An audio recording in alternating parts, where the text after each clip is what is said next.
Cool. You ready? Yeah. Let's go.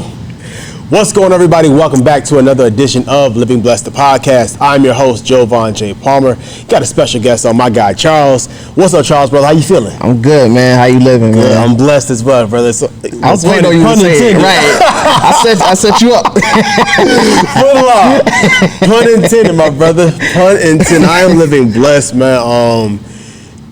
Life is amazing. Yeah. I can't complain, man. And I'm glad and I'm fortunate to know you, man, because you're a solid guy. Since I've met you, how long we know each other? A couple months now? April. May, June, July, August, September. 5 months, man. You've been a really solid and impactful guy, and I can definitely see why people are attracted to you, man, and the way that they do and the way that you work. And you've taught me a lot of stuff that I didn't know about yourself, about what you do. Man, so let's go ahead and introduce yourself to the people, man. Tell them who you are, what you do, and we're going to get into it. Absolutely. So, my name is Produced by Pac. I call myself a brand A&R. And what a brand A&R is someone just like an A&R is to an artist. I help produce entrepreneurs with their branding, with their messaging, also how they present themselves visually when it comes to the aesthetics and also even, graphic design and what the brand sounds like. So where it kind of stems from is I got started producing in 2011. As I started, beats and stuff? Yeah, Word. Making music, making beats. Okay. From there, I started to learn to actually not only produce the beats, because I've noticed it was becoming a lot more easier to make music, but I got into graphic design. I would start doing their mixtape covers, album covers, things of that nature. Word. From there, that allowed me to actually learn how to promote these different products. So I got into branding and marketing. And I was doing that for 8-9 years or so until I want to say 2019 or so. I made the actual pivot to service entrepreneurs as well, helping produce entrepreneurs with those same concepts. And that's where the term brand A&R actually stems from the music background, bringing it on over to the entrepreneur world so I can service more people. Dang. Yeah. That's a lot, man, but I like it. I love the concept, man. When you told me about it, I said, I've never thought of it like that, how you made that spin. But before we get into all that, man, let's travel back in time. Man, let's go back a little bit, because you haven't always been the brand A&R, right? Right. Life hasn't always been where you are now. Because I know you talked about, in the Army once upon a time, and just kind of traveling and stuff like that. So, man, let's take us back to, man, a moment where you've had that moment of trauma, man. Just kind of walk us through that story and tell us a little bit more about that. Yeah. So 2013, March 26th, that's when I joined the military. I joined the Air Force. And I always get them mixed up. Everybody does. My homegirl, she kills me. My homegirl Paige, she joined the Air Force too. And I just started just saying the military. Yeah. Because I would either say the Army, the Navy, the Marines, all of it. So I just say the military and then let her correct me on the back end. So you joined the Air Force 2013. What was the reason behind joining the Air Force? Well, to be completely honest, that was really my only option, really, because I had plans to go to college. Okay. And I had actual aspirations to, do something within music, graphic design, somewhere in there. But I didn't have any money to pay for it. Got you. So I was sat there. Up for that 360 deal? I wasn't there yet. I ain't talking about that. I'm talking about the Fed loan, the government loans. 360 deal. Nah. They got us all caught up in. Now, so I was sat with a decision. My uncle.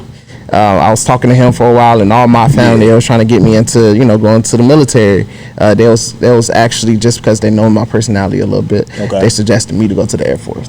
So I sat down with my uncle, and I was telling him how much I didn't want to go, and he just took me to the recruiter office one day. To say, hey, we here. And why you want to go? Well, one, I felt like I was being forced to. Okay, that makes sense. Yeah. Two.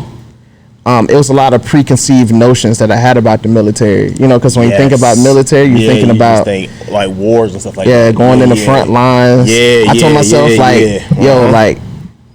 going into this military situation, the two places I do not want to go: Afghanistan, South Korea. Why? Because of things like the stories and stuff that you hear, like Afghanistan, like you think war, like because that's what it is. Right. You know, you just pulled out and stuff. So like, you know, you see how crazy it is. But I was like, as I was weighing in on my decision, those were the two places that I said I did not want to go to. But what kind of changed my mind was, okay, let me sit back and let me actually think about my situation. I didn't have any money to go to school. I was only getting $5,000 from like Pell Grant, so I still had a lot more money to actually make up for the rest of the difference. And I knew I was going to be a struggling college student where I had to work. I had to do all these different things. So I was like, you know what? Been there before. You know what? Let me at least, you know, go in. And see if I like the experience. Also,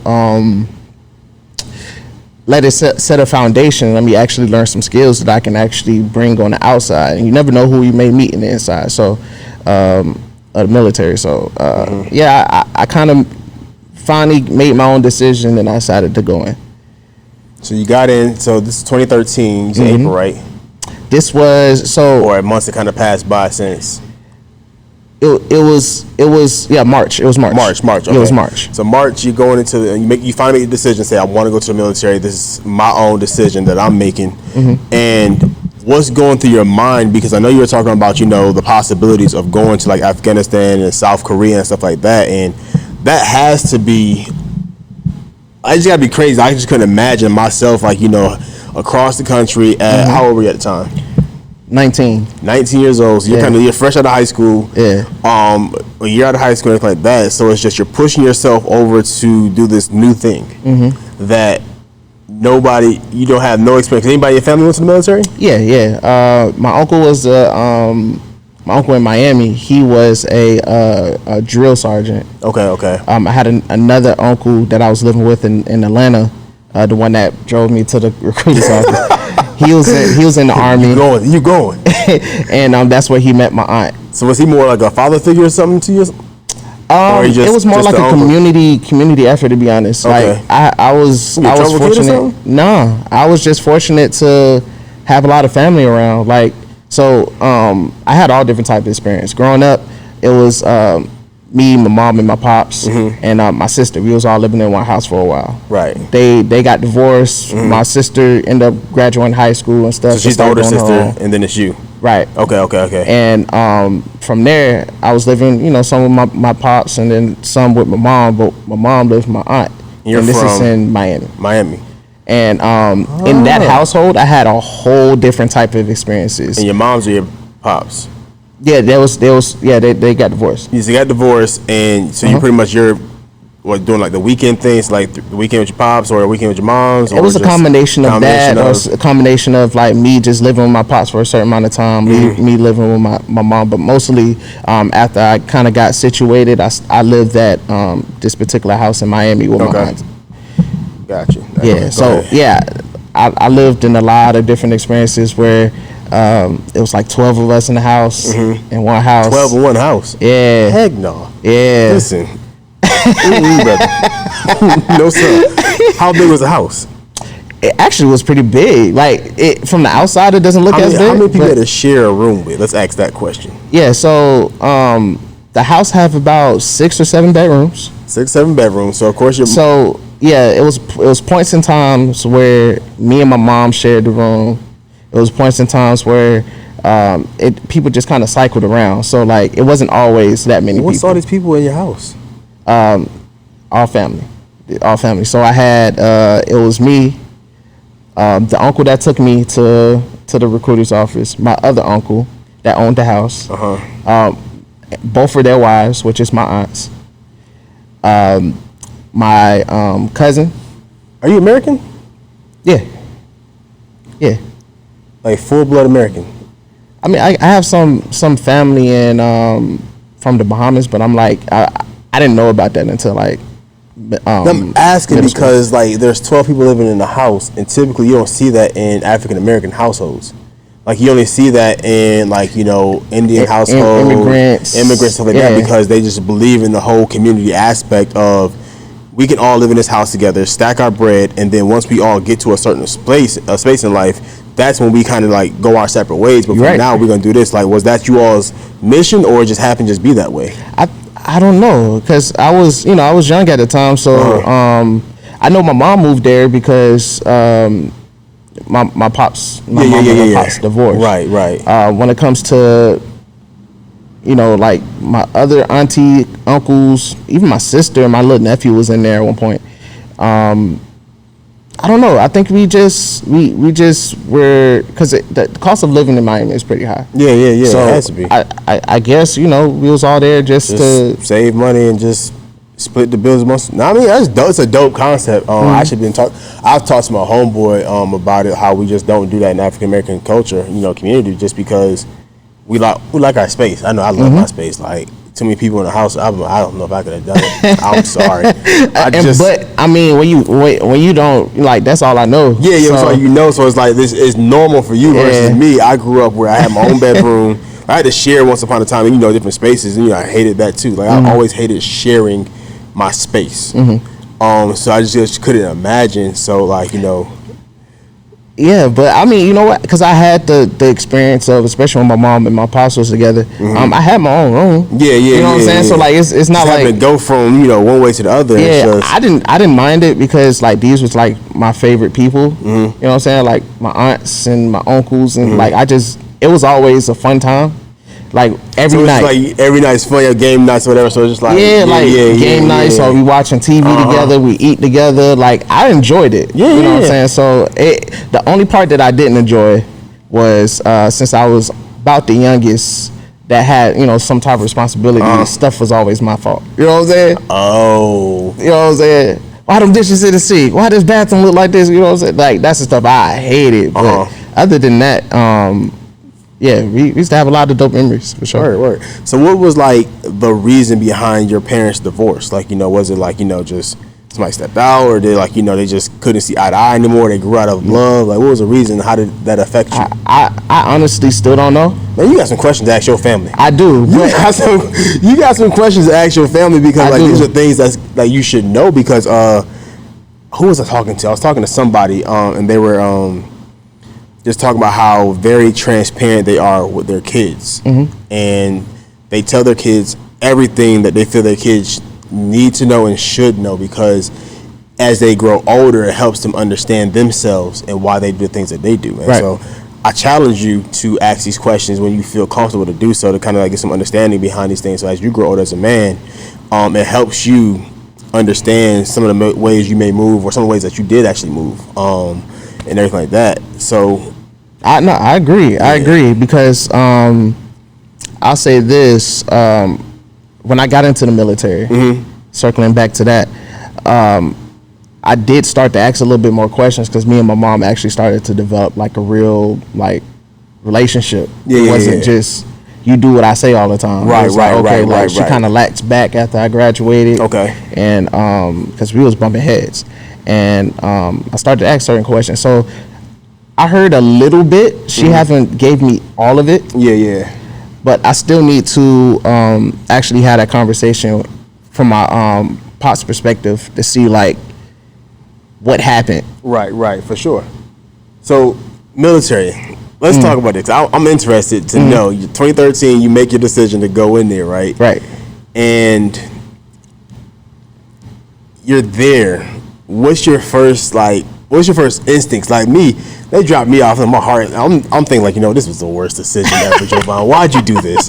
What's your thoughts? What's going through your head you're in the military? It's crazy, because I pull a lot of my experiences based off of things that I've done in the past. And as I got there, I was thinking that things were going to be kind of like how I saw in movies, when it comes to like boot camp and stuff like that. What movie, like Major Payne? Yeah, like Major Payne or something like that, right? And as I'm sitting there, and I'm like, yo, like this is not bad. Like I've had worse at like 2 of days. and like, cause I play sports, I play football, I play basketball. Okay. Like I've had coaches where like they yell at you or they correct you. So like I'm not much, in a sense, prepared for it. And then even in my own household, like that's how it was too. So like it wasn't a big as big of a adjustment. I just had to get used to the culture. Then especially on the Air Force side, once I actually started to understand how it actually runs, it's really just like a 9 to 5, bro. Like you of course, you know, it's certain things that you have to do and you're obligated to do when it comes to being in the military, but it's really just like a job. Like you go in, you work, and then you come home. Like even getting to the point where, like, you know, I told you those 2 places I didn't want to go. Ended up going to both of them. Really? Yep. What happened? So in 2015, I had deployed to Afghanistan, and the base. What's those thoughts going through your head? I ain't gonna hold you. Like I was kind of anxious about it for sure. But funny thing, the uncle that I was telling you about, right? His name is Terry. Uncle Terry. He was over in Afghanistan for years as a contractor. So he was doing logistics and things of that nature. So just so happens that I was going to be deployed to that same location where he was at. Oh, so he had a few contacts out there, maybe. So not only that, but you know, I was a little, you know, anxious about it, but just the fact that I knew what I was going to be doing there, you know, like I'm not going out there on the front lines. I'm not leaving the base. What I did was pretty much accountability. Okay. So making sure that everybody who comes in and out the country is accounted for, so I can report that information out to the people that needs to see that. So I'm literally in the office on the computer and we watching positions. You know what I'm saying? We watching movies. We getting caught up on the first 2 seasons of Power. We watching like literally any movie that you can name on there. So yeah, it was a challenging experience for sure. But it wasn't as bad as I thought it would be. So what were some of the challenges that you faced during that time? Man, so to be honest, that's where I say a lot of things started to pop up when it comes to just like trauma wise, like not because something happened to me in regards to like war per se, but just being in that atmosphere. And you know, we working 12 hours a day every single day, no breaks. And if it is breaks, it's because like y'all constructed it that way. We did happen to have like an off day, just one off day. How do you not get breaks? It's Afghanistan, ain't no breaks. You know what I'm saying? Legal? Like, I mean, well, yeah, because you're in the military, so like you do what they say. So y'all's laws, the military law and like the United States law, are like 2 separate laws in a sense. Yeah, so you have the United States law, the Constitution, then you have the UCMJ, which is UCMJ. The UCMJ. What's that stand for? Okay, my bad. Oh, you good? It's time to get up. That's 12:45. Yeah, so it's the I know the last one is judiciary. I forget what it stands for, but basically it's the law. The law. Probably like United States military. You said UCMJ. Yeah. Military justice. United States something military justice. Yeah, okay. But basically it's how the United States the military codes, things of that nature. That's how they kind of base things off of. So it's at a higher level than a regular, because it's things that military people can't do that a regular civilian can. A uniform code of military justice. Yep. Okay. So is the United States military's legal canon. Yep. It establishes law that you must abide by if you are a service member in any of the branches of the armed forces. So this is how you can get actually in trouble for being late to work. This is how you can actually get in trouble for doing things that normal people wouldn't do. Yeah. You failed your PT test. Like, this is how they can actually enforce rules and regulations that you can't in the regular world. So like in the United States, I feel a drug test, my urine comes back dirty, I just don't get a job. But versus like in the military, you fail a drug test, you might go sit in the hole. Yeah, it depends on the situation, depends on the person, depends on the actual what they call the commander, which is like the CEO of a company. Okay. So in the Air Force, like if you get caught with weed, you pretty much getting kicked out. But weed? Like booted out, benefits going to? Yep. Dishonorable discharge. For a little bit of weed? Yep. Ain't no way. Yep. Ain't no way, boy. Ain't no way. But I mean, Dang. even beyond that, just you being a knucklehead at work, or you just like not doing the job, or whatever the case may be, like they could fire you on the outside, but on the inside, like when it comes to military, it sounds like jail. They just literally like they have to deal with you. So the way they deal with you is, all right, like if you was making $5,000 this month, be taking your check, and instead of you making $5,000, you're gonna make $2,500. They can do that? Mm-hmm. I see. That's exactly why I didn't go. Exactly. Well, I've heard good things about it, but I've heard like a lot of great benefits of the military, but I just still couldn't like. I couldn't. Like, my homeboy I used to work with, he had an easy job too. He was in the military, and he was just pushing papers all day. Mm-hmm. He did that for like 20 years. Retired with a great pension and stuff. It's just stuff like that. I couldn't do it because like it's just the type of person that I am. I'm a free spirit. Like I need to be able to experience things on my own terms and stuff. Like if you telling me like, all right, I can't go out of town to go see my family because just stuff like that. Like my homegirl, I have to put in leave. Yeah, I gotta put in leave, and it got to be approved. Right.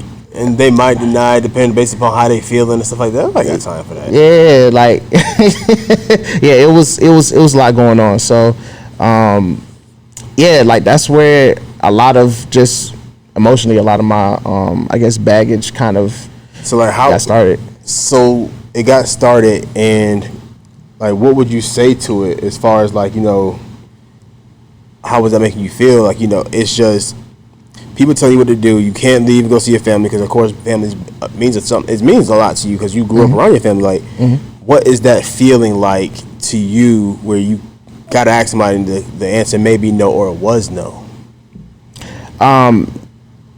It was a little frustrating, like, but not even that. Like, it got to a point where, like, it put me in a state of just existing. Like, I felt like I was there because I had to be there. Right. I wasn't there because like I genuinely wanted to. I wasn't there because I needed to. It was challenging, and I would say this as well. One thing that I didn't.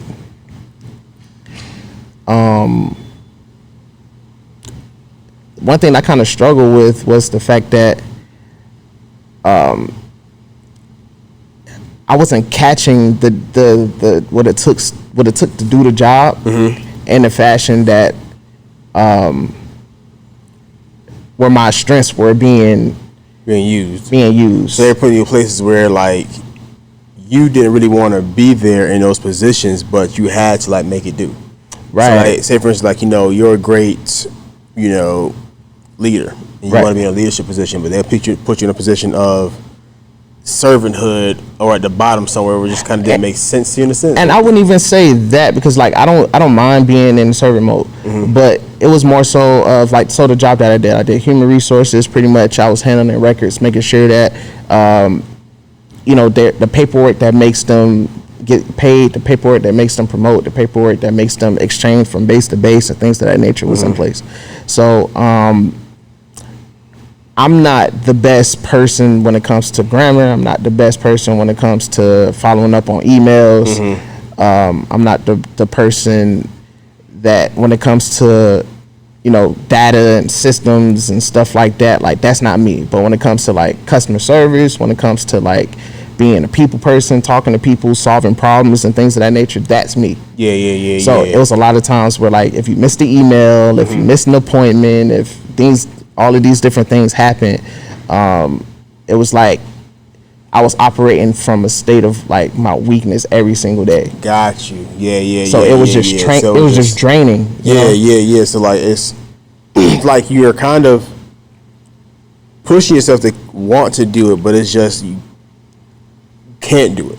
Right, and the environment as well. Yeah. Like the environment of the actual what it took to be in that job. It requires a certain type of demeanor. It requires a certain type of personality. Like me, I like to be active. I like to get up. I like to move. I like to travel. Behind a desk and mentally is doing the same thing over and over. There's nothing new. Yeah, I feel you on that one. I can see how that can be mentally exhausting, how that can be mentally traumatizing in those sense, because it's like you can have moments where you're sitting at a desk and have flashbacks to memories of being in the military, where it's like, I hated doing this, and it kind of makes you hate doing what you want to do, right? What you need to do for a sense. So I get that.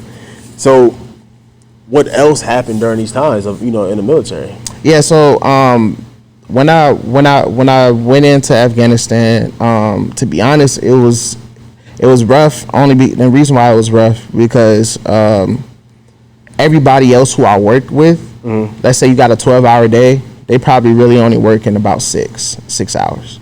Me, I was working about 11 hours, and the hour that I didn't work was because of lunch. So you definitely get a lunch. Yeah, you got lunch. But you're working. So some people work 6 hours. Why they get 6 and you get 11 to 12? So like we're all there present for work, but what it actually take to do the job? Oh, it takes 12 hours. Oh, because you got to account for everybody that's coming in. So it can come in at 12 in the morning, 1 in the morning, or whatever it may be during your shift. Like people are coming in all times of the day. The commanders, which is like the CEOs of these companies, company per se, we call them squadrons. They needed certain actual like rosters as well. So I need everybody I need to roster everybody who's a Christian and with the last name N, and also their birthdays is in November. So you have to break it down that detail. So like by religion, you say Christian? Yeah, like it. Hold on, real quick. Let me make sure. My bad. Yeah, like they ask for any different type of. So if I was like a commander in charge or commander in chief, and I say, Charles, I need every person who is in Afghanistan who's a Christian, I need their information on my desk by 3:00. That's how it works. So you got to go into this Excel sheet or whatever, type in the word Christian, pull that down for whatever practices it may be, to be like, okay, cool, because in Afghanistan, that's a highly Muslim country, right? Right, but it wasn't the fact that like I need to know they're a Christian because I need to know. It just like, let's say because the military is very inviting of a whole bunch of different religions and stuff like that. So let's say he just wanted to put a newsletter out. Hey, we're going to be doing Christian services. I want to make sure that all these people, we want to service people that had a birthday. I don't need to know who's all have a birthday this month, so we could do a birthday cake for them and actually do something nice for them or whatever the case may be. But I was the one that was sending them all of that information. Or we got a mission, and this mission requires these type of people. Send me the people that has these particular career fields so we can get these things done and accomplished. So it was just ranging of just anything. And a lot of times the system would break, the computer system would break, and we had to find other different ways to work around it to make sure that those things were still. What were some of the workarounds that you had to do? It's kind of like manually saving all of these different things, putting I would save one before work and one after work, just so there's any changes or whatever, and just in case the system went down, we could at least have something as far as this particular day. And then we have to hand jam all of the different hand jam, like literally like add names and take names out based off of the flights that come in and stuff like it. It was a lot. It was a lot. Dang. It was a lot. All right, so like, what else? Like, so you're doing this process and everything like that. So like, give us a little bit more of like your time in the military after this time. Yeah, so I ended up when I left, it was a lot going on there. I ended up leaving Afghanistan. I go back to my base, which was in Louisiana, and from there, I pretty much it was an adjustment because not only am I like missing things that was going on back home, but I felt like all of the work that I was putting into what I had going on, not that I need credit for it, but I feel like everything that I was doing, it wasn't really,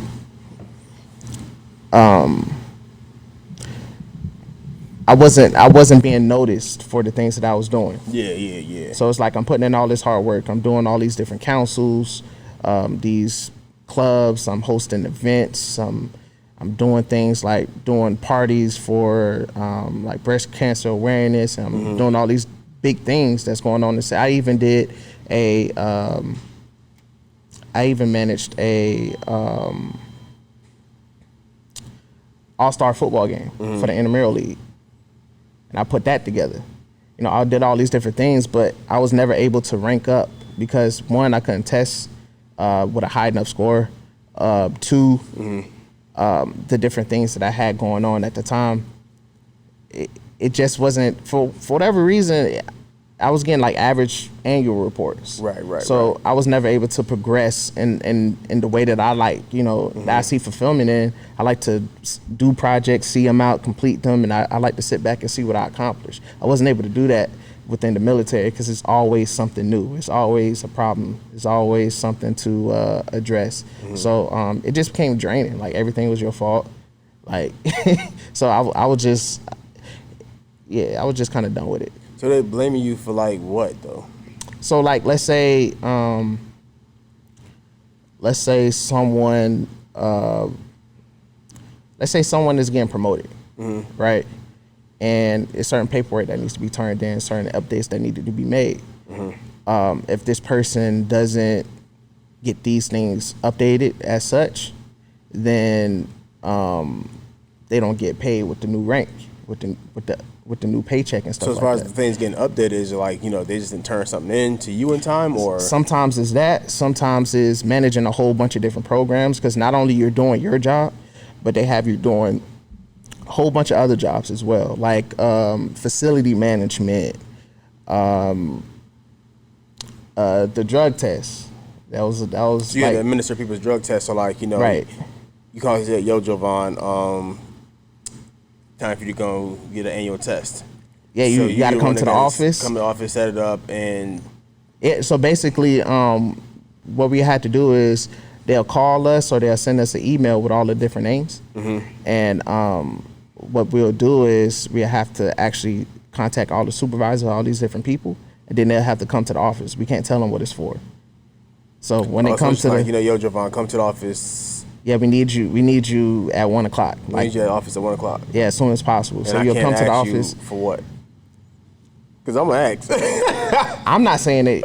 But I'm calling your supervisor, so the supervisor will tell you. Oh, so my supervisor's telling me I need to come to the office. Right. Oh. Right.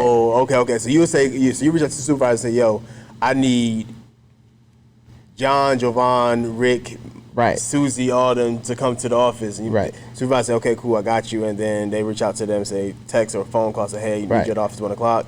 Get to the office, do your piss test, and then. Yeah, from there it's that was an everyday thing. So like you're doing that. How many jobs did you have? So you had your main job. How many jobs you had in the military? It just depends on what that particular squadron needed. So like I was doing not only that, but I was doing a whole bunch of other stuff too. Like I want to say when it comes to scheduling PT tests, that was another one that I did. Let's say this person failed their PT test. Now I have to put them in the whole program to get them back up to speed. So like the PT test is what? Physical training test. So they don't do that before they get to you? Yeah, but it's something that we do every single year or twice a year. Oh, so even while you're in the military, you still got to do the. Oh. Mm-hmm. Yep. Okay. Yep. That's their way of making sure that you're, I guess, fit. Mm-hmm. While you're in the military, you're not just doing your job. Okay. So. Okay. Yeah, but yeah, I mean, you know, it was. I just got drained with the process. Like, I didn't want to be there anymore. Like, I mean, it had to be. It has to be exhausting to have to wear so many hats, and you're wearing these hats of things that you don't enjoy. I can see if you're wearing hats of things that you enjoy. Like, you know, I wear a lot of hats, but I enjoy it all for the most part. Right. You know, outside of the stressful piece that comes with it, like, you know, outside, I enjoy it. So it's like, if I have to do something that I don't enjoy every day, it's like, I'm out. And it's not even, you know, because there's going to be things in life where you're going to have to do things you don't want to do anyway. Right, of course. But it's not even about that. It's just the fact that, like, not only that, but let's say a normal structure of, like, work is you show up at 7:30, you leave at 4, right? Mm-hmm. For us, it was like sometimes you had to come in at 5. Sometimes you had to leave at 6 or 7. Or sometimes you had to come in on the weekend and do a whole shift. Just because what? Just because sometimes you might get in. Like create a schedule like around like, okay, we have X amount of people, and then I'll create a schedule to where Charles works Monday through Friday, Joevan works, you know, Tuesday through Saturday, so-and-so works Wednesday through Sunday. No, it's more like I said, it's more like a 9 to 5. So like, you have your days where you have your days that you're on and you're off. For the job that I had, we only worked on the weekdays. So Monday through Friday from 7:30 to about 4:30. Okay. That was pretty much the set hours that we always had to work no matter what. Different career fields. Some of them worked on the weekends. Let's say you worked on the jets and the planes. Mm-hmm. You work on the flight line. You might have to work on the weekends. But it's sometimes where, let's say work isn't getting done. Mm-hmm. Let's say something, I got in trouble, or let's just say it's just something to do. Oh, so that's how it pushes into the 12-hour days. Right.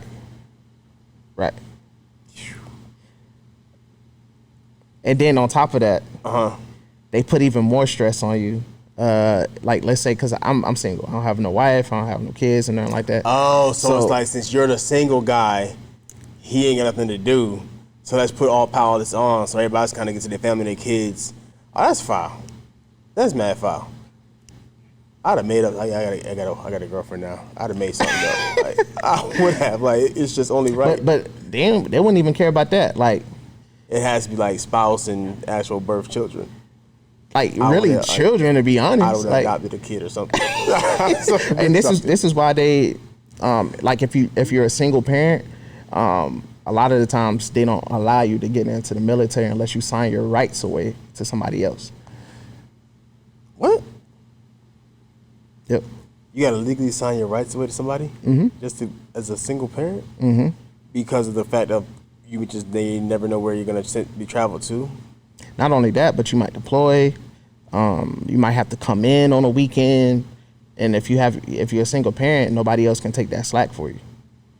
So it may not always be that way, but at least you have guardianship to, let's say, your mom or the mother or the father or whoever it is. So yeah, it's very demanding, very demanding. Not only that, but it's not just work. Outside of work, it's a whole nother thing as well, because now we're what y'all doing outside of work? We like, you're pretty much responsible for, especially if you're a supervisor, for other people's, like, living. They grown. But that's not how it is in the military. If somebody gets in trouble on the outside of, like, outside of work, eye for an eye thing come from? Nah, I don't think that's that. Well, that's like pirate stuff, I think. Maybe. Yeah. I don't know. Okay. But, let's say you're a supervisor and one of your troops, they get in a fight at the club or something like that, right? Weekend, stuff like that happens, right? On the outside, nobody cares. But on the inside, like, you come into work, you are bruised up and stuff like that, or let's say, like, you even got locked up. Now everybody's involved. Now you about to get paperwork, you about to get a stripe taken probably, you about to get some money taken. Like, it's that intense. Like, they're inside of your life. Like you don't have a life. Like it's theirs. Like when they say you sold your soul, like that's how it is in the military. So how many years did you do? I did about 7 years and about 4 months. What was your bid? Yeah, 7-year bid. Yeah, did a 7-year bid. So you did 7 years, and then like, so there was no like war for you during this time. I don't think were we in war anytime? I mean, Afghanistan. We were in war in Afghanistan, and but your job was just really just like HR documentation stuff. You didn't have to like step from behind the desk and step on the front line. Absolutely not. Not at any. So is there any point in time where it's like there's a possibility that you may. It's always a possibility because like even when we was in Afghanistan, everybody had a weapon. So you had a gun, yeah, and a knife, and all that good stuff. Like, well, yeah, I had a 9mm. So, and some people had. What war were we in during this time? The Afghan War. Yeah, the operation that I was a part of was called Operation Freedom, but yeah, Afghanistan. Podcasting, Marcus. But yeah, since we've been to Afghanistan, we've pretty much been at war. So like, I'm there, bombs is going off and stuff like that. Like that was a real thing. Do you have like PTSD from that? I don't think I have PTSD from the bombs per se, but I definitely have some just about the experience, especially like even getting into Korea, like just working in those type of environments was definitely like super, super toxic. So let's talk about Korea. Yeah. So you're in South Korea, right? So you leave Afghanistan, and then your next, what do they call it? Well, basically, when you deploy, you have a home base. So I was in Louisiana. So you always go back to Louisiana, check in, and then it's like, here's your next assignment. Right. So that happened to me so I got back in 2016. I stayed in Louisiana until about 2018, 2019. I think it was 2019. I was faced with a decision. I was like, do I either get out? Because you signed, what, a 3-year contract? I signed a 6-year. You signed a 6-year contract. So by the time you're back in Louisiana after Afghanistan, you're in year what? This is about year 4. But you have to fulfill that, don't you? Right. So basically, this is what happened. So I got back in 2016. I got back integrated. I stayed there for a few years. I stayed there for about 2.5 years after I deployed. So within those 2.5 years, it's I want to say 2019 now. This is pretty much my year where I either would get out the military or I was faced with a new opportunity because they was like, hey, you got a new assignment. Come through. I mean, not come through, but you have a new assignment. I can either take the assignment or I could get out. So I said, you know what? Let me at least experience some other bases because I know after South Korea, I have another base to go to because that's how they have it set up. So in 2019, I ended up going to South Korea, and South Korea was nuts. I ain't gonna hold you. What was so nuts about it? So not only is Trump making all those tweets. This is during Trump era. Yeah. Oh, and he's beefing with Kim Jong, right? Yeah. So not only that is going on, but what it takes to be in Korea. I was so scared for our lives. That little joker is freaking insane. Like, he's nuts. Yeah. So I wasn't necessarily even concerned as much about that, but I was. Like, remember what I was saying about Afghanistan and how like constricting it was, right? It was the same thing in Korea, but even more so because now like every month or two we have to do what we call mop exercises. This is where we put the Kim gear on, the mask, the suits on and stuff, and what you is have to Kim gear. Kim gear is like, let's say you have a chemical attacks, and you see like the people that has like the hazmat suits and stuff on. Yeah, it's a military version of it where you have the coat, the pants, the boots. You got the helmet with the so you have this like practice. Yeah, we was doing that like every 2 months. Like Donald Trump pisses off Kim Jong, and he does, anybody. But I'm talking about him in general. Like I feared for our lives for like a hot second because Trump being Trump, doing what Trump does best. You're talking, move them thumbs. Kim Jong being, no offense, having little man's complex. So it's like, I didn't know what's going on, but you're there during this time of the Trump era. But it wasn't even that was challenging for me. It was really the work environment where I was at was super toxic. So like one thing, right? I was one of 2 people that do what I do within that. Are you still doing HR work? Yeah, I'm doing the HR work. So that's your job wherever you go. Right. And I'm doing this for anywhere between 480 to 527 people that was going in and out. Heck no. Every single month within. Like it was about 6 months. I guess the waves where you have like a whole new group of people, but you still have people coming in here and there. But any given time, it was anywhere between 500 people or so that you got to check in. That how long is are they telling you that you got to check people in? Well, it was a little bit different from Afghanistan because it wasn't like a daily thing. Okay. It was more so these people are leaving, they're going to their next base, and these are their replacements coming in. So it still had waves, and I still was doing in-process and briefings and stuff like that. But it was more so because I was working on the flight line. I was working on the flight line. I was working for the maintainers. Maintainers have a whole different culture. What's a maintainer? A maintainer is someone who actually fixed the planes. So these are the people that turn in the wrenches, make sure the planes are good so they can fly. So they have a whole different culture. It's like crazy. It's What's nuts. their culture? It's even.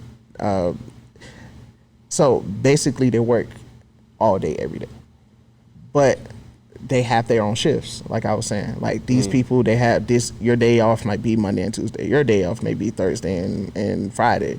Somebody else's day might be on Wednesday and whatever. Yeah. But they work 12-hour shifts. And what they did was super demanding. So, and they have a different mindset because, it's a little bit more crude. It's a little bit, and I'm not against that. That's cool. But the way that they handle each other was more like a locker room. So like real like crazy types, crazy talk, crazy actions and stuff like that. Which I'm not not used to per se, but it's just they have their own culture stuff, and I was an outsider in their culture, so they treated me like as such. You know what I'm saying? So like you'll bend over, you do all these different things to help accommodate their needs, but they always wanted to change stuff. They always like they was on their own time. So the military in a sense kind of just broke you mentally. Yeah, no, I did, and not only that, I'm going through a lot of different stuff too. So my first week, back up a little bit. That January of 2019, I had to go into training so I can have the actual training for leadership training in preparation of when I become a sergeant, whenever I test. So that was a requirement before I go to Korea. So I only had a few months because I was supposed to be leaving in like May. Yeah. So the training was like three months or so. And I had to do that first before I can out process. Yeah. So I'm going through the training. I went through it, and now I only have like a month and a half to out process and get all of my paperwork turned in and things of that nature. I still had to shoot. I still had to do a lot of these different things, and I wasn't able. Most people are able to go back home, visit their family and stuff before they go off. I wasn't able to. Why? I didn't have time. So like literally, I was renting a house. I had a 2-bedroom house, and I was renting in Louisiana. I had to pack, I had to move, I had to get all that stuff out of there. I also had to out process, had to get all my stuff, and by the time all of those paperworks and stuff was situated, it was time for me to leave. So when I get to Korea, literally the first week when I got there, my grandfather passed, and I had to use my you only get 2 of these.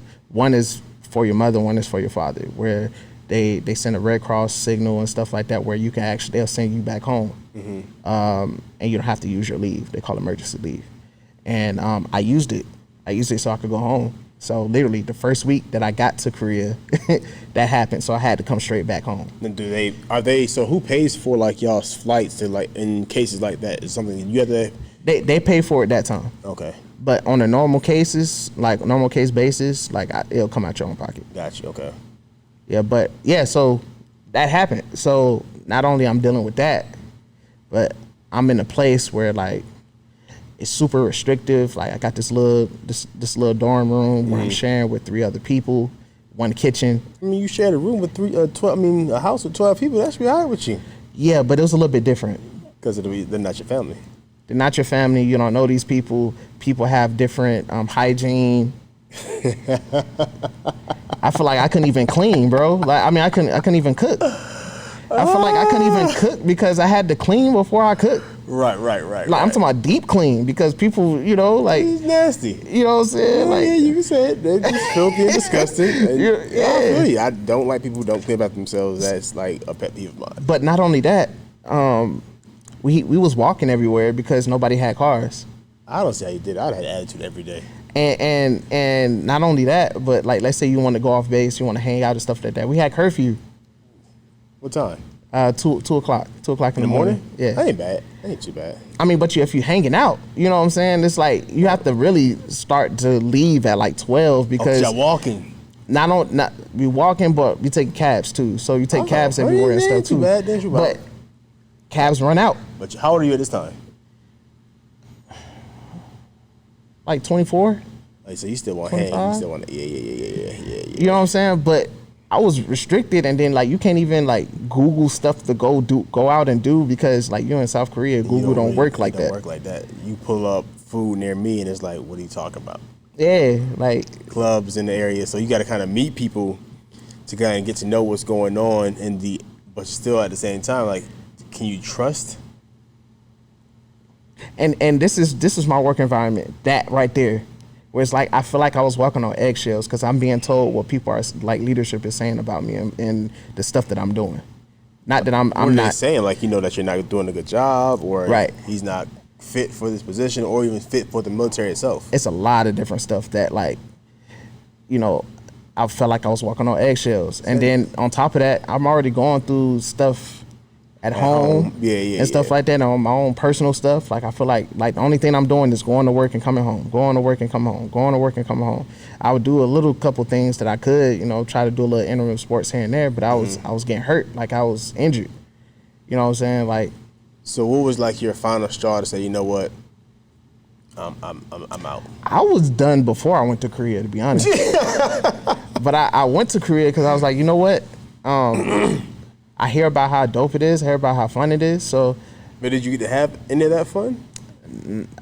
I won't say I didn't have a lot of good times, but it definitely wasn't a fun experience. So work-wise, it was terrible. On the way out, so as you're making this transition to say, yo, I'm out of this joint. Right. I can't do this no more. Like, what's going through your mind, and how do you tell them, like, I'm not signing another contract? Because this, by now, is year what?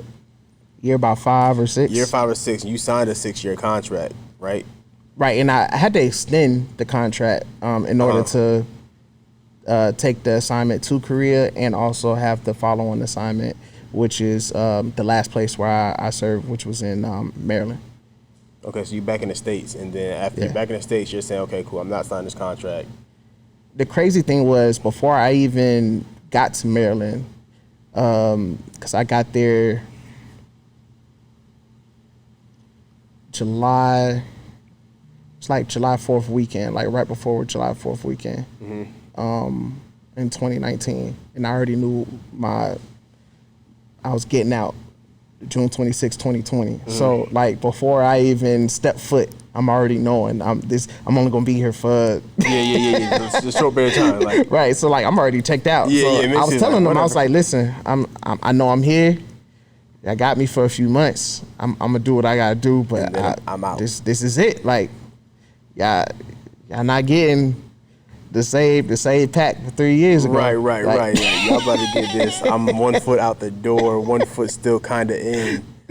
Guy. Yeah. So okay. So are you still doing music at this time, or? Yeah. So I actually was doing music throughout the whole time. Okay. So I was fortunate to have an experience where it was like a college-like experience when I was in the military. So not only, we doing all these different things, but housing-wise. When I first got there, my first 3.5 years or so there, from 2013 to about 2016-ish or so, I lived in the dorms. and this is pretty much lodging where they keep all the people that had ranks of E1 to about E3. Yeah. And we all stayed in, a dorm. So like I was able to meet a whole bunch of people that did a whole bunch of things on their off time. So I was able to meet one of my close friends who I still talk to every single week. My boy, Aleem, call him Ace. And he was rapping at the time and I produced. So we found that commonality with each other and we was doing a lot of music together. From there, I had some other friends that I was connected with. My boy White.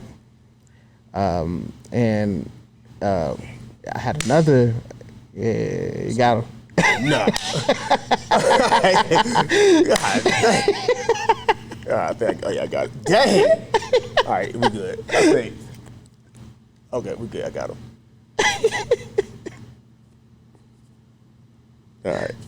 Yeah. So, also, I just met a lot of people that did music through the military. My boy Davis as well. Come to find out, he's like he's kind of like this legendary producer in a way, like in his own sense. Like he was doing a whole bunch of songs for Lil B. No, who? Lil B. Who that? You remember Lil B? Wonton Soup. How about he was in this group called The Pack, and there's this song that they had Got My Vans On, but they look like yeah. It's a member of The Pack. His name is Lil B, and he pretty much started the whole wave of making really obnoxious music. That it just didn't make sense, but it was just catchy. Yeah.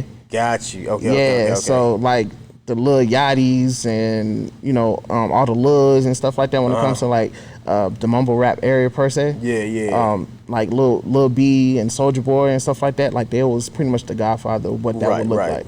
So he was producing a whole bunch of records from Lil B. So this actually is the person who linked me to I actually did a song with him as well. So I sent him a few beats to this particular email he told me to send it to, and I actually got a song with Lil B.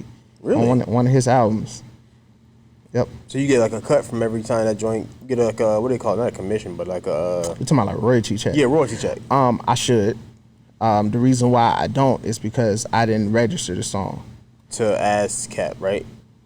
Right, the BMI and stuff like that. Before then, I was just making music. I didn't know the music business. I know some of these things now, but at the time it was a mixtape. So you know what I'm saying? Like it wasn't even like something that's actually going through like the streams of being an actual like album person. Right, but I did notice it on streaming though. Like it is on streaming now though. Who? So I can it's on Spotify and stuff like that. Yeah. What's it called? You're gonna laugh at the title. Let me know you're ready. All right. All these damn messages coming through. Go ahead. It's Lil B, right? Lil B. 05. Like OH? No, 05. Oh, 05. Okay. 05 FM? Yep. 05 FM remix. Well, I'm not gonna play it because that might not about demonetize me. Yeah, but I did the beat on that. On that. Word. Okay. Yeah. So at the same time as well, not only I'm meeting a whole bunch of people through the military, but I'm still working with people back home. Yeah. So one of my closest friends, he's the reason why I call myself Pat. Why? Because that's what he was called. How does Charles and Pat how does those two collide? I explain. So back in high school, this is what he's the reason why he inspired me to actually get into producing to a sense. So when I was in Miami, I did 9th grade there in Miami. I moved to Georgia my 10th grade year. So I met him my 9th grade year at Miramar High School. And Bill used to talk at the bus stops and stuff like that about music all the time. He's the one that put me on a lot of different artists like Drake, Childish Gambino, a whole bunch of dope, artists and stuff like that. Mac Miller, Wiz Khalifa, he the one who put me on a lot of these different artists. And when I got to my 10th grade year, I see that he was actually starting to rap himself. And this was the first time, especially around, I want to say 2010, 2011 or so. Like back then, if you in high school and you actually have like a legitimate looking album cover, and you have like music that actually sound good, like real beats, and it's mixed in a way where it actually sounds good. Like you was on another level. Like a lot of times people, you know, they recording in a shoebox and you can hear it, and people ain't really, you know, oh okay, like it's cool, but yeah, I want to listen to that. Like he actually had like a real movement going on in the school when I left. Yeah. So as I'm seeing that, I'm listening to the songs and stuff like that. We still talking and stuff. I started produce, and I wanted to produce for him. So I got into that. I also got into graphic design, so I could help him as well. So I pretty much weaved my way into his circle. You know what I'm saying? And at the time, I had a lot of different just production names, but I feel like nothing was sticking like I wanted it to. So we actually sat down. And we was just talking about different types of names, and it's actually an acronym. So it's probably still on my Facebook on one of them pictures that I got too, where you can see the actual acronym. Not the acronym, but like the progression of like of where the name was evolving towards. So PAC is actually an acronym. And it stands for, and I'm actually going to change the actual meaning to it, but it stands for Progression and Creation King. It just described my production style. So it's PACK. Got you. Okay.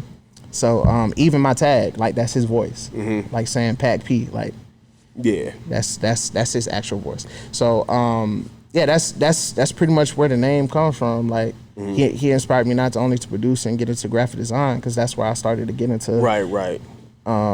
Actually, I got started producing. It was a class here in Gwinnett County. I went to a school called Charlotte High, and it was a beat making class. And I took that in my junior year, and then my 12th grade year, I took a graphic design class. So that's where both of those things started. How old are you?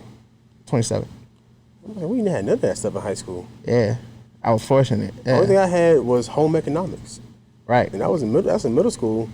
Like we didn't have anything like outside career stuff, like beat making and just stuff that kind of like isn't the normal for like going to school. So like now you're doing all that, like now you're transitioning. So you did the music and you transitioned to what we've been talking about, which is your coaching program. What is it called again? Brand Like an Artist. Brand Like an Artist, which is dope on how you're taking people's personal brands, right, and you turn that into utilize the artistry that you've learned to help them brand themselves in that way. Talk about that and how does that work?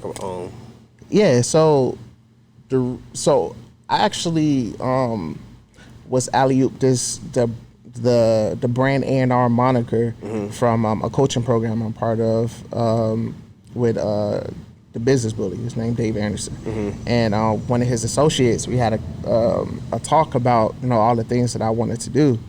And I've realized we're working with, local artists from 2010 to about 2019, about 9 years, that that type of money wasn't going to sustain me to do it full time. Like I would have to get a big break, and then which is, it's possible, but it's very, very a slim chance of that happening. And even then, you still have to produce and do all these things.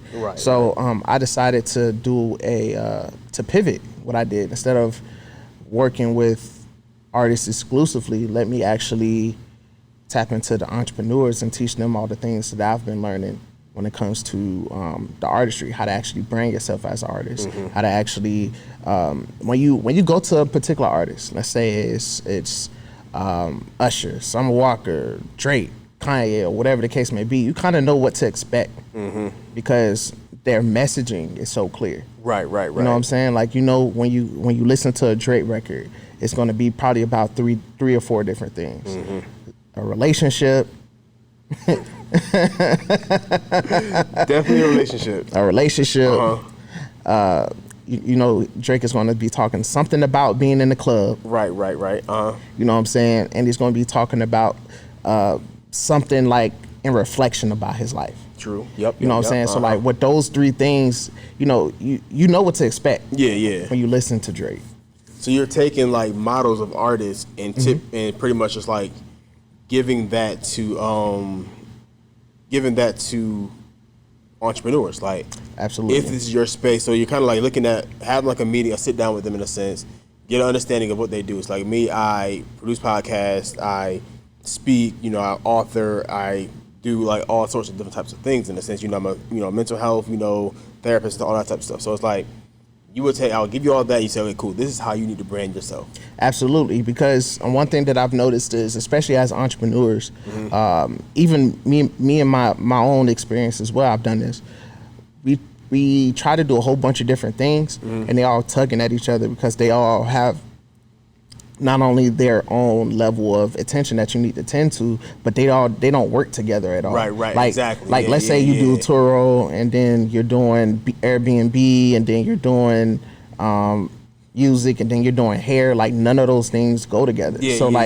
You're really not able to make those things work together and pull together the strength of each thing. Right. That's dope. That's what I do as brand A&R. I help you figure out, okay, what can we focus on? Right. It's all about branding, all about how you present yourself to the world. So like, if you position yourself as a mental health therapist, then when you start to bring up a clothing line, or you start to bring up something else that you're doing on the side, it may not coincide because people see you in a certain way. You know what I'm saying? But if you're able to position yourself as something that I'm the brand, I'm able to... I'm the brand, so the brand and everything else is an extension of me. So now when I talk about, for you, for example, you say, of course, we got the podcast. Of course, we got the mental therapy piece of it. But you say you got some other things as well, right? Yeah. What else you got going on? So, in the world of Joevan, I'm a therapist, / coach. I manage this building we're in right now.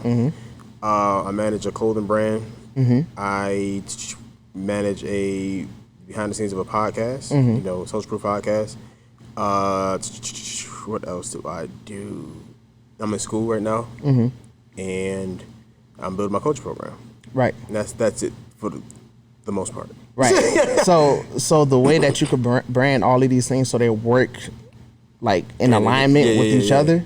If you position yourself as a creative entrepreneur, now it makes sense.